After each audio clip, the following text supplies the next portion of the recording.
पंजाब के 48% सरकारी स्कूल में ग्राउंड ना होने का इंकशाफ हुआ है। महकमा स्कूल एजुकेशन की रिपोर्ट में सहूलियात का फुकदान। पंजाब के 12% स्कूल में सीवरेज सिस्टम ना होने का इंकशाफ हुआ।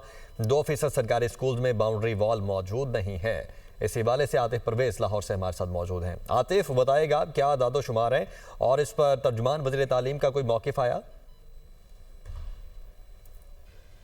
जी बिल्कुल, महकमा स्कूल और एजुकेशन की जानिब से दावे तो बहुत किए जा रहे हैं कि स्कूलों में जो सहूलियात हैं, बुनियादी सहूलियात को जो है वो फराहम किया जा रहा है। लेकिन महकमा स्कूल एजुकेशन की अपनी रिपोर्ट में इस बात का इंकशाफ हुआ है कि जो सूबे के 48% स्कूल हैं वहाँ पर स्पोर्ट्स की और दीगर जो है ग्राउंड्स मौजूद ही नहीं है, जिसकी वजह से जो वहाँ पर पढ़ने वाले तलबा हैं वो स्पोर्ट्स एक्टिविटी में शरीक नहीं हो सकते। इसके साथ साथ रिपोर्ट में इस बात का भी इंकशाफ हुआ है कि 12% स्कूल ऐसे हैं जहाँ पर सीवरेज सिस्टम ही मौजूद नहीं है। 1% स्कूलों में जो पानी का कनेक्शन नहीं है। 1% स्कूल ऐसे हैं जहाँ पर बिजली का कनेक्शन भी मौजूद नहीं है। इसी तरीके से 1% स्कूलों में टॉयलेट्स जो हैं उनकी भी शॉर्टेज आई। तो ये स्कूल शुमारी जो है हर साल की जाती है और इसमें जो स्कूलों में सहूलियात हैं, जो बुनियादी सहूलियात है, बाउंड्री वॉल के हवाले से अगर ग्राउंड की बात कर ली जाए तो इस तमाम का जायज़ा लिया जाता है। और अब ये रिपोर्ट महकमा स्कूल एजुकेशन को पेश की गई है जिसमें